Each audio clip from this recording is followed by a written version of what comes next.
The sky tore open with a thunderous boom as the sleek, obsidian alien craft crashed into the field just beyond the edge of town. Smoke billowed from its hull, hissing as it mingled with the dewy grass. From the wreckage, the ramp extended with a reluctant creak, and she emerged. Tall, graceful, and intimidating, Queen Zithra stepped down, her crimson robes fluttering like flames in the early morning breeze. Her glowing, violet eyes scanned the surroundings with visible disdain. The gathered locals gawked from behind hastily erected barricades. Phones were out, recording every second. Not that anyone would get closer. Rumors had spread fast that the Queen's ship was alive, and injured. And no one wanted to poke a living spaceship that might poke back. "Where is your technician?" Zithra demanded, her voice smooth but sharp enough to slice steel. The local sheriff, a burly man whose bravado had evaporated under the alien queen's gaze, stammered. Well, your majesty, ma'am, see, we don't exactly, She rolled her eyes and waved a hand. Pathetic, she muttered, turning back toward her ship. Inside the town's only auto repair shop, Steve Wilson was neck-deep in the engine of a rusted pickup truck when his phone buzzed. The sheriff's voice came through, urgent and panicked. "Steve, we've got an alien queen whose spaceship needs fixing. Nobody else will touch it." Steve yanked his head out of the hood, grease streaked across his cheek, and muttered. "Aliens? Again? What is it this time, laser cows or flying lizards? This is serious. Her ship's alive, man. Like alive. And it's broken." Steve blinked, then shrugged. "Sounds like a Tuesday. Send me the address."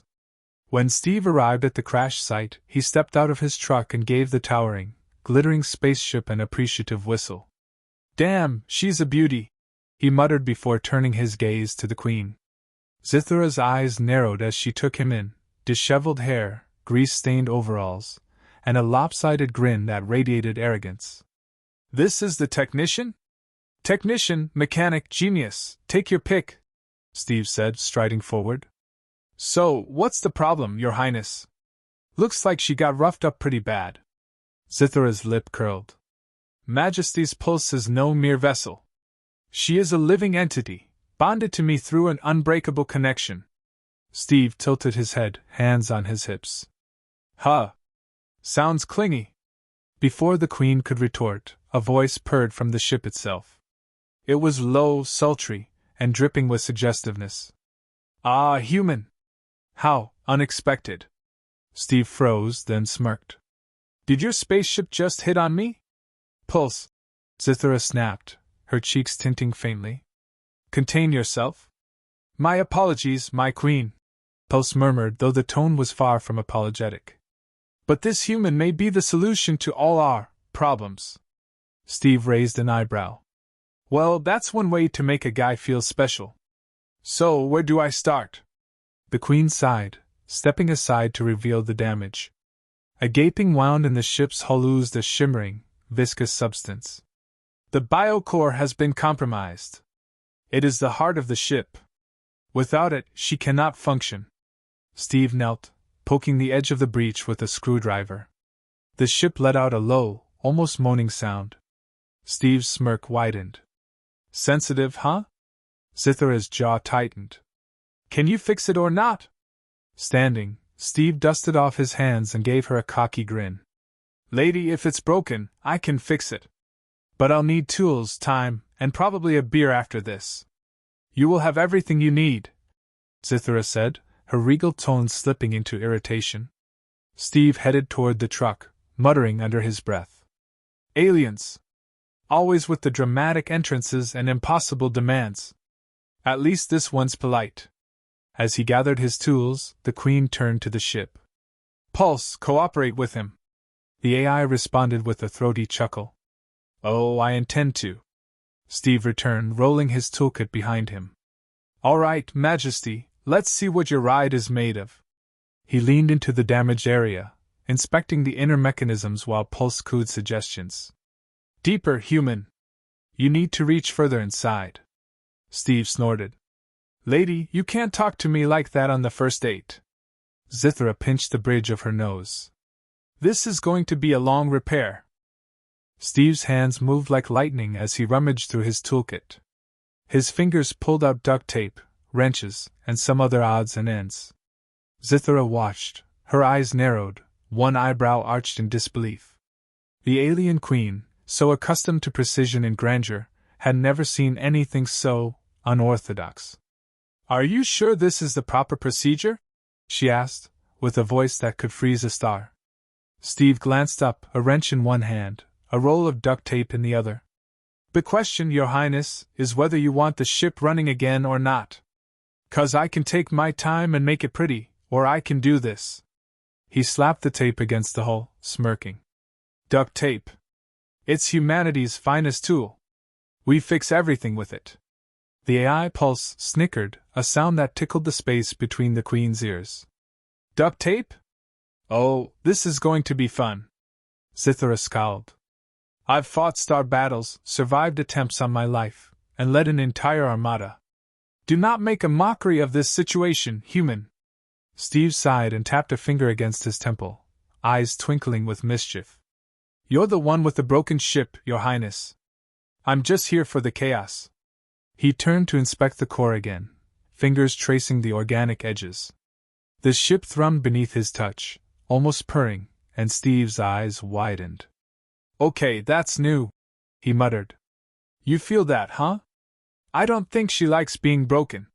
The AI's voice dropped a few octaves, sultry as ever. I'm afraid she's quite needy.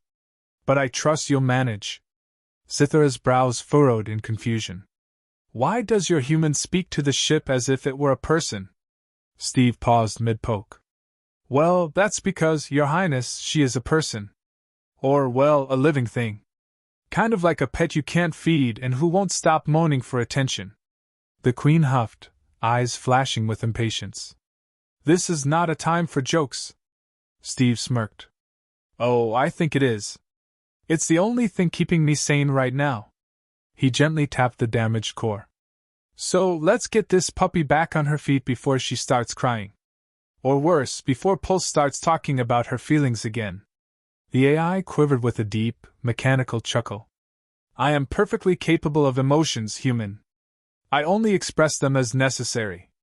Steve reached into his pocket and pulled out a small, faded picture. The edges were crinkled and stained. It was a family photo, Steve in the middle, sandwiched between a wife who looked like she was ready to kill him and a toddler holding a toy wrench. He looked at it fondly before setting it down on the edge of the ship. "All right, Majesty, we're gonna need to do this carefully. And I don't mean the carefully that involves your people's level of meticulous precision. I mean the kind that involves hope, a lot of swearing, and a pinch of luck." The AI hummed as Steve began working on the ship, pulling out wires that glistened like veins and twisting them together with grim determination. Each touch elicited a ripple through the ship's form, a strange, almost sensual pulse that had the Queen turning redder than her robes. "I need to know one thing," Steve said without looking up. "What's this thing gonna do if I mess up?" "Die," Zithra said, voice flat but edged with a slight tremor. Steve froze mid-screwdriver twist, eyes meeting hers. "Good thing I'm not here to play safe." Pulse's voice cut through the tension. "This is not a time for bold statements. Focus, human, focus." "Oh, I'm focused," Steve said, popping a bead of sweat off his forehead. "I'm so focused I'm about to invent new cuss words." He turned back to the biocore, eyes narrowing as he manipulated the delicate tendrils. "All right, let's see if humanity's greatest secret weapon, stubbornness, can do the trick." The ship shuddered again, more pronounced this time, and Pulse let out a sound somewhere between a purr and a whimper. Zithra's eyes darted between the technician and her ship, disbelief and something else, a flicker of hope, crossing her face. Steve's hands moved quickly but with purpose. He tapped, twisted, and pressed, fingers working with the rhythm of a mechanic possessed. And then, a moment of silence that stretched too long. He glanced up, catching Zithra's gaze. "Did it just?" The ship's light shifted from dying orange to a pulsating, vibrant green. A low, resonant hum filled the air as if the Majesty's pulse were taking a deep breath. "Yes," Steve whispered, smiling wide. We're back in business. Pulse let out an exuberant trill, one that made Zithra's regal composure crack just enough for a smile to peek through. You did it, she whispered, her voice soft and something else too, grudgingly impressed. Steve stood, wiping his hands on his overalls, the grin still plastered on his face. What can I say? When it comes to broken things, I'm the king. Pulse cooed. Oh, human, this isn't over. Not by a long shot. Zithra sighed. I have a feeling I'm going to regret this. The air between Steve and the alien queen crackled with an unspoken tension, almost tangible as the ship hummed beneath their feet. Zithra's eyes, once steely and proud, now held a flicker of something unidentifiable. Steve's hands were still covered in biogel, a dark green sheen that gleamed under the morning sun. He looked at her, the cocky grin never quite leaving his lips. Well, Your Highness, looks like your shiny lady here is back to her old self. At least until she decides she wants a spa day or a nice scratch behind the ears. Zithra's glare could have carved through steel, but Steve just winked at her. Pulse, the AI, felt like a third party in their standoff, purring in a way that suggested it knew more than it let on. If you keep speaking to me as if I'm a pet, I may start treating you as one. Zithra snapped, but her voice carried no real heat. Try it, Steve shot back. I'm really good at sit, stay, and if you're lucky, roll over. Pulse's laugh rolled out, deep and knowing. You're incorrigible, human. I can see why you were chosen. Steve raised his brows at the ship's digital sarcasm, and Zithra's lips twitched with the slightest hint of amusement. She cleared her throat, forcing herself to regain composure. Let us not forget that this was only the first step.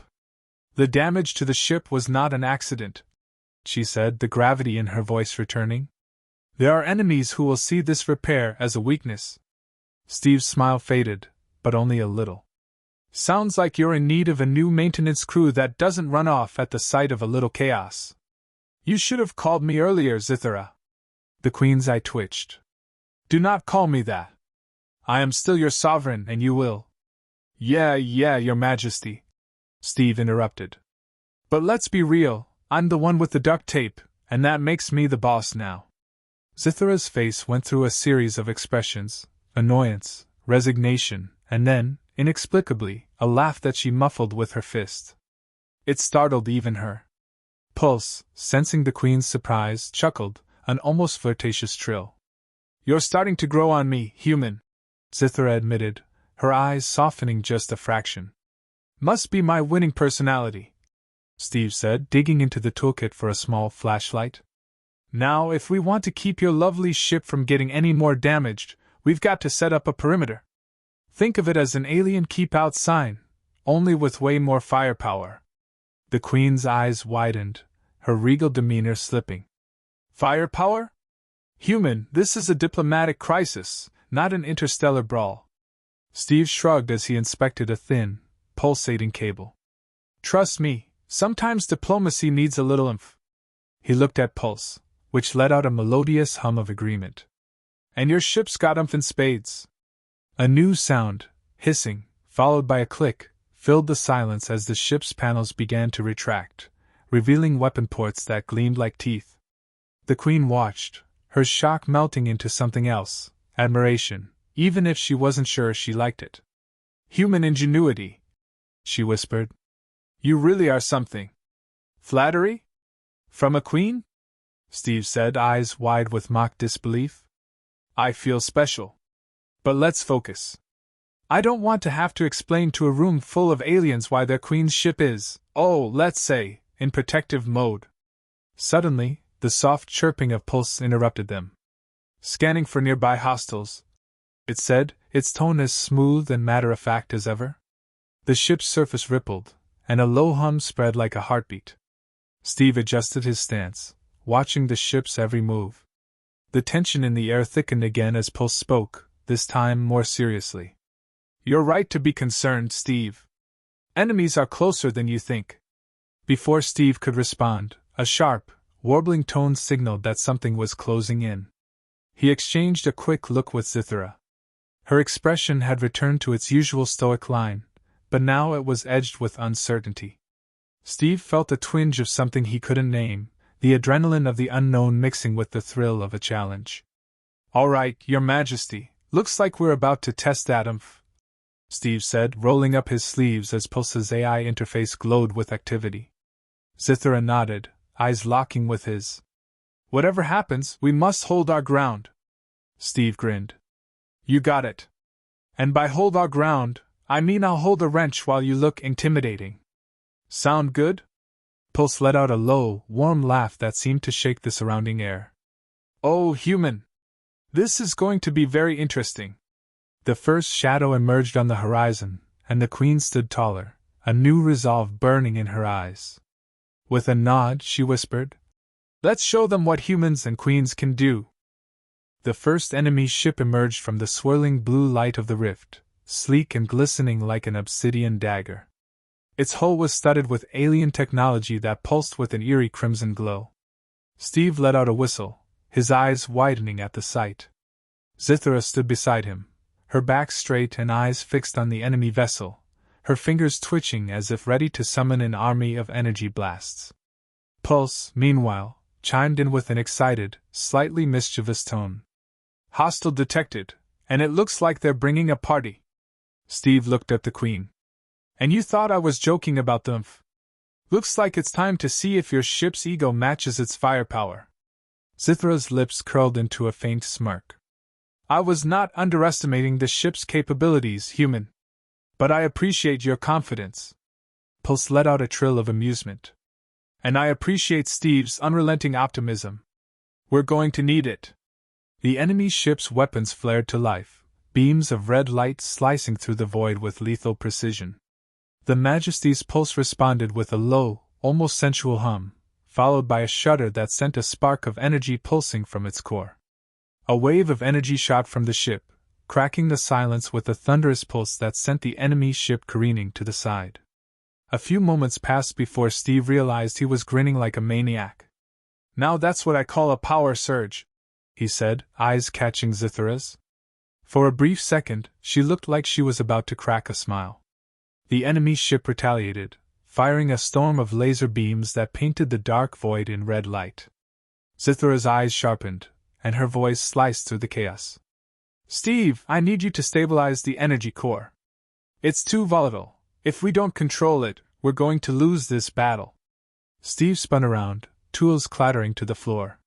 His hands found the organic tendrils of the core, feeling the pulse of energy thrum beneath his touch. It was a rhythm that had become familiar, almost comforting.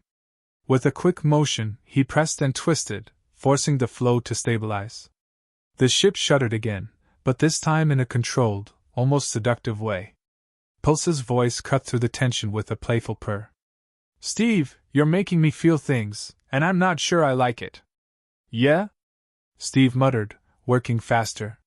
"You and me both, sweetheart." The enemy ship splintered as another wave of energy from Majesty's Pulse cut through its shields. Smoke curled from the edges of its hull, and for a moment, Steve felt that familiar rush, the kind you get when you've pulled off something that shouldn't have been possible. Zithra's eyes met his again, this time with full understanding and no hint of the initial condescension. "You're insane, human. But I think we need more of that insanity." Steve laughed, the sound sharp and bright. "I'm beginning to like the way you think, Your Majesty. Now let's make sure your ship doesn't get a bad reputation for being weak." The enemy ship, now battered and faltering, attempted one last surge forward, but the Majesty's Pulse reacted like a predator cornering prey. With a final, searing strike, the ship broke apart in a series of implosions, the pieces scattered across the cosmic void like fireworks. Zithra's breath came in sharp, victorious hisses. "We did it! You did it!" Steve pushed his hair back, wiping sweat and biogel off his brow. "Yeah, looks like we did. But don't get too cozy. I'm not done yet." The AI's voice came in, bright and teasing. "Steve, you're like a bad habit I'm not sure I want to break." "Ah, Pulse," Steve said, flashing a grin. "I knew we had something special." Zithra crossed her arms, her eyes narrowing in mock annoyance. "Now that you've saved my ship and proven your worth, Are you planning on sticking around? Steve winked at her. Nah, I'm just here for the wild rides and the broken tech.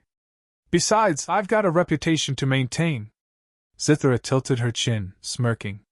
Then I suppose I'll have to make sure you keep visiting. The tension in the air shifted again, this time into something Steve couldn't quite name. The Queen's regal nature remained, but her eyes glimmered with something else, something human. The ship's pulse softened as Pulse let out a warm trill. The energy that had once felt so alien now felt almost familiar. Steve looked out at the stars, the debris of their enemies fading into the black. So, what's next, Your Highness? Are we looking for more trouble, or are we taking this thing on a victory lap? Zithra glanced at him, one eyebrow quirked. With you, Steve? It's bound to be trouble. Works for me, Steve said, voice light. Let's see where this ride takes us. Pulse's laugh hummed again, a promise of more to come. Oh, I have a feeling we're just getting started.